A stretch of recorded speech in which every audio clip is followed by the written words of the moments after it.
What are some items that you should consider keeping on your person when you're out in the great outdoors?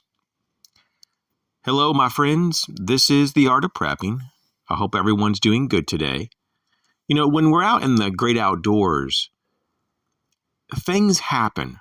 Sometimes things very unexpected happen, and it could separate us from our main pack. And if that happens, life-saving gear may not be accessible, and it could put us in harm's way.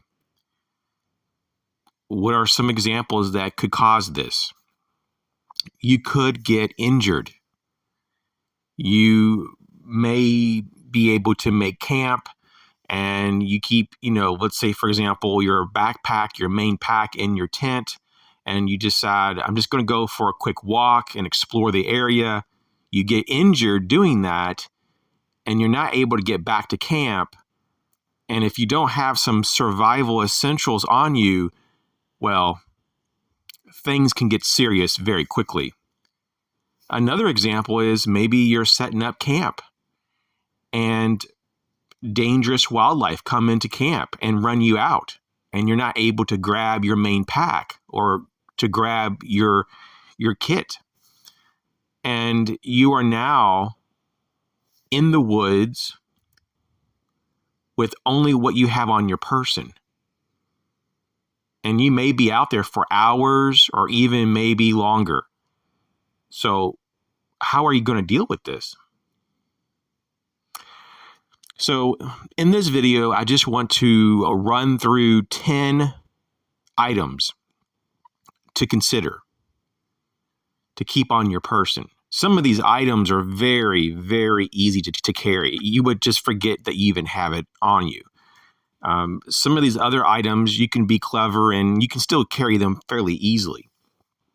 You can store these items in a jacket pocket, in a shirt pocket, in a pants pocket. I personally love to wear cargo pants for that very reason, that it gives me more space to tuck things away. And not all cargo pants are made the same. There are some that have many more pockets and compartments than others. So you might want to look into those. I like to wear suspenders. And so it gives me even more support, especially if you load out your pants with a lot of gear instead of constantly having to readjust or tighten your belt. And that makes it, it could be very uncomfortable to have a real tight belt when you're out hiking around. So I've kind of gotten used to wearing suspenders, and it's a completely different world, much more comfortable, and there's a lot more support. I still wear a belt, but I don't wear the belt very tight at all. So with that being said, I'm just going to jump into the 10 examples here, and you take from this what you need. And hopefully this will get you thinking about other things as well. And there might be other things that I'm not going to talk about here today that you might really need to keep on your person. So the first is to have some type of cutting tool. I think the easiest to carry would be some kind of like a mid-sized Swiss Army knife. And of course, there's a lot of different Swiss Army style knives out there, some much better than others. For me, though, I just go with the Victorinox, or what they sometimes refer to as Victorinox, but the Victorinox Swiss Army knives. I just go with the real deal.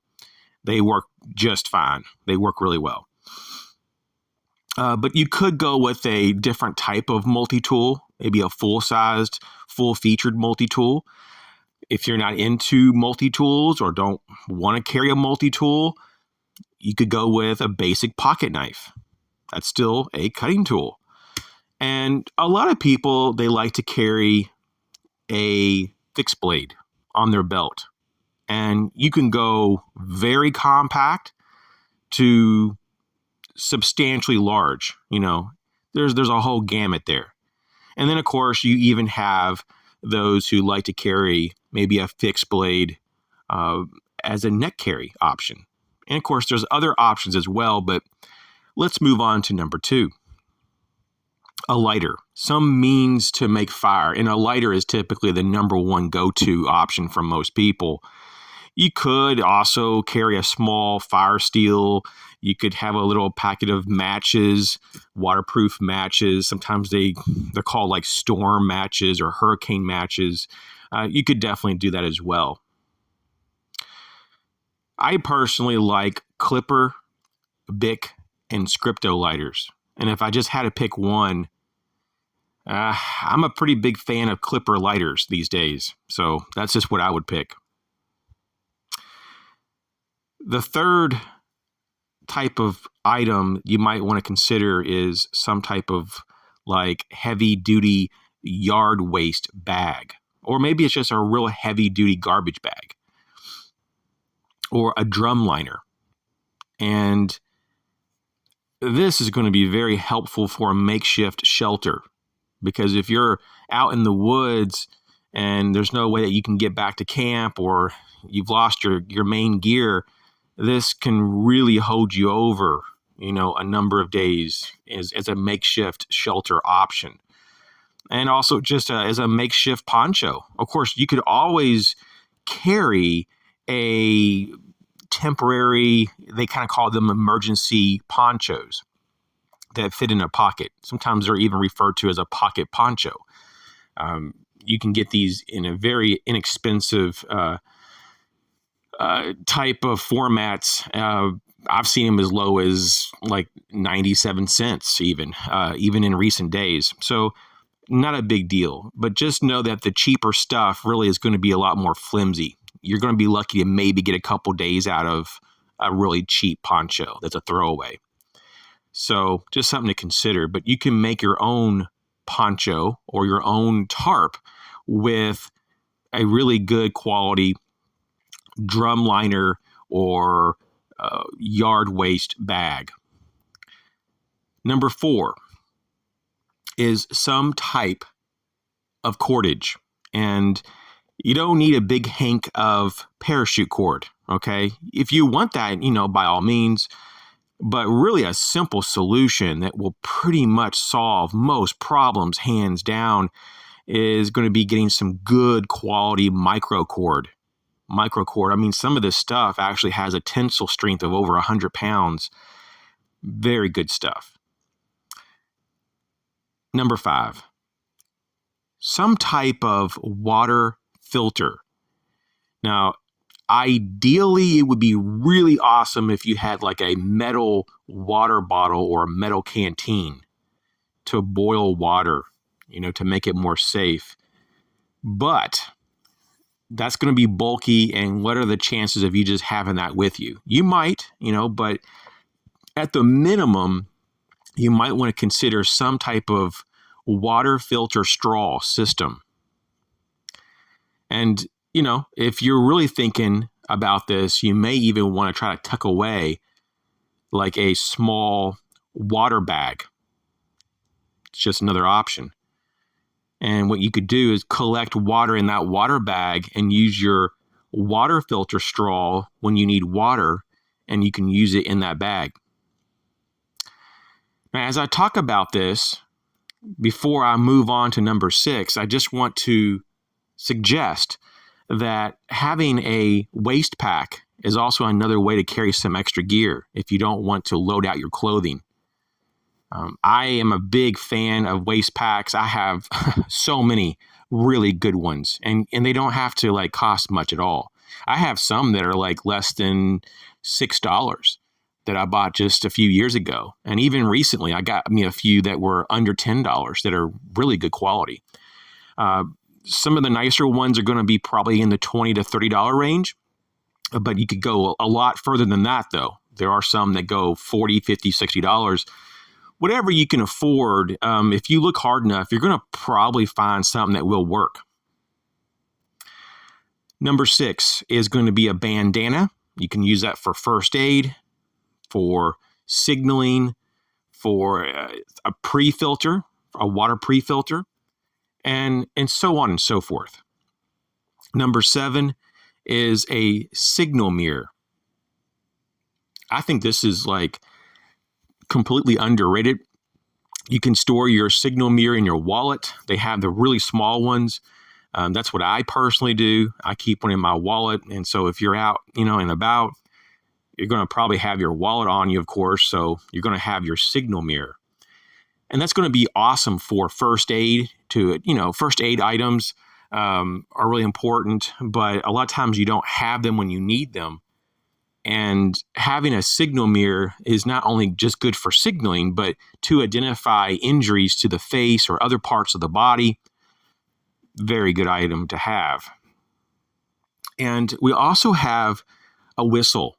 Now, you can get very small, compact, and flat whistles, and they're not that expensive, but it's a great insurance policy, if you will. And you can stash a little whistle anywhere, around your neck or in a pocket.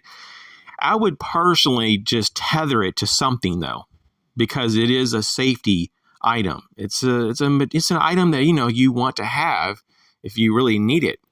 So to tether it to a belt loop or a belt, or once again to something else, it's a smart thing to do. You also have safety glasses. This is something that a lot of people don't talk about, and you don't have to get a real bulky pair, but safety glasses can really save your eyes if you're in an area of dense vegetation.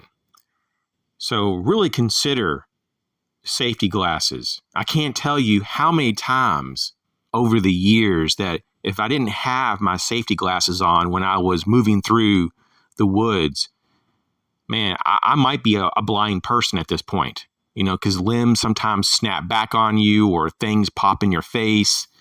It's pretty amazing how many things shoot up in your face when you're moving around the woods. And you can get safety glasses with a tint to them if you're in a bright location, or if you're like me, I kind of like the clear, just the regular clear safety glasses. And I like to get, good quality 3M brand, but you can get whatever you want, of course, whatever works for you. But I like, quality, because my eyes are worth it and yours are too. The next is going to be, and this is pretty much the last thing I want to say here today, and this is going to be like a head net. And dovetailing with that, because sometimes, you not only have insects, but you also have excessive heat, a good hat. So for me personally, a head net and some kind of boonie style hat. Of course, if it's cold out, maybe you don't need a boonie style hat. Maybe you need something different. Obviously match your environment and match with your needs. But I really like a head net with boonie hat. They kind of work together. For me, in my experience, they do great. But if you need a toboggan, then you would bring that, that's more appropriate. And just as a side note, I just want to mention that having some good gloves could come in handy.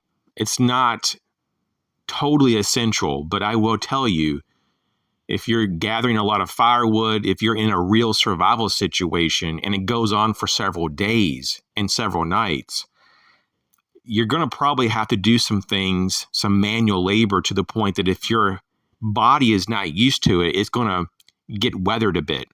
And when we're talking about our hands, you don't want blisters and such. You can avoid a lot of those problems. You can avoid, pretty much everything, really, if you're smart. But you can avoid blisters on your hands and maybe like scratches and injuries to your hands with gloves. So I hope this short list helps you to get you thinking about some things that you may want to bring with you and keep on your person, just in case you get separated from your main gear, from your main pack. And, because you just never know what's going to happen. You could get injured. You could have some type of wild animal, encounter. Something catastrophic could happen that would just, blindside you, and just completely shock you. But things do happen. And if you're not ready for those things, well, it can go from good to bad very quick. You do need to remind yourself that where you're at in the woods, may not have cell phone coverage. Even my own woods in my backyard, there's a few spots that you don't get any coverage. And so don't rely on technology, in particular your cell phone. Don't rely on that for your survival because it may be completely useless. So rely on your skills, rely on your training, and have essential gear accessible to you when you really need it. So keep it on your person. So you guys have a great day. Let me know in the comment section what you think about all this. What would you add? Hit the like button, and thanks for your support.